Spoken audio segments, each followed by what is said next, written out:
और उसका जो फर्स्ट रिस्पॉन्डर है, जिसने पहले देख लिया उसको, अगर उसने उस पर प्रभावी कार्य कर लिया तो फिर आग बढ़ेगी नहीं।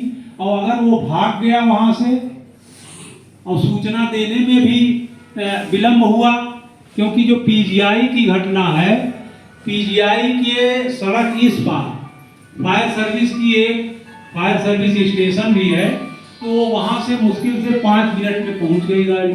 जाम की भी कोई समस्या नहीं थी। लेकिन अगर मान लीजिए वही 10-20 किलोमीटर दूर होता फायर स्टेशन, हर अस्पताल के पास तो फायर स्टेशन है नहीं, वहां पहुंचने में फायर सर्विस को सूचना देने और फायर सर्विस के पहुंचने तक आप क्या करेंगे, कैसे बचेंगे, कैसे बाहर निकलेंगे, स्वयं को कैसे निकालेंगे और अपने मरीजों को कैसे निकालेंगे, ये चीजें थोड़ा सोचने की जरूरत है। इसमें ये थोड़ा आप लोग अपने दिमाग को इस बारे में भी ये करना है कि अगर ये हो जाए तो हम इसको कैसे करेंगे। अब इसके लिए उपाय ये है, जैसे आईसीयू में चिकित्सा की दृष्टिकोण से आप जानते हैं कि उसमें ऐसे मरीज रहते हैं कि इन्फेक्शन का डर रहता है, उसमें जूता चप्पल आदि निकाल के जाया जाता है।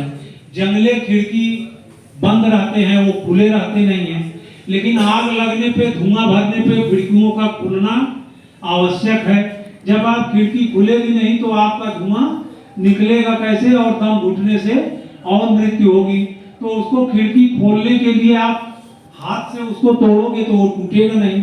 मान लीजिए आपके आईसीयू में इमेजिन करिए कि आग लग गई, धुआं भर गया, तो आपको कुछ नहीं दिखाई दे रहा है, तो आप उस खिड़की को कैसे तोड़ेंगे? इसके लिए क्या व्यवस्था है? तो जो हम पहली बार मैं डॉक्टर साहब से अनुरोध करूंगा कि जो कर सकते हैं उसको किया जाए।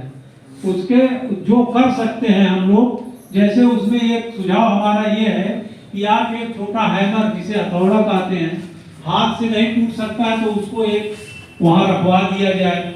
और जो उसमें कर्मचारी हैं, वहाँ जो फायर सर्विस की जो फायर एक्सटिंग्विशर्स लगे हुए हैं, क्योंकि आप डीसीपी आज उसमें चलाओगे तो आप मान लीजिए मरीज भर्ती हैं तो वो पाउडर करेगा तो वो आपका और रिएक्शन हो सकता है, उनको मरीज को खतरा हो सकता है। हमारा और आपका उद्देश्य केवल ये है कि जीवन को सुरक्षित बचाना। कैसे बचाना है इसके बारे में आपस में विचार विमर्श करके, क्योंकि कुछ सुझाव आप दे सकते हैं, कुछ सुझाव जो मैं दूंगा उसका पालन करना आपका काम है। आप करेंगे तभी वो पालन हो पाएगा, अन्यथा फिर ईश्वर के भरोसे तो चल ही रहा है सारी चीजें। लेकिन अगर हम छोटी छोटी चीजों का, जैसे मान लीजिए यहाँ एग्जिट साइनेज अगर लगा है तो ठीक है, क्योंकि आग लगने पर या धुआं भरने पर फिर हमको निकट के मार्ग ये पता होने चाहिए कि किधर से हम सुरक्षित बाहर निकल सकते हैं।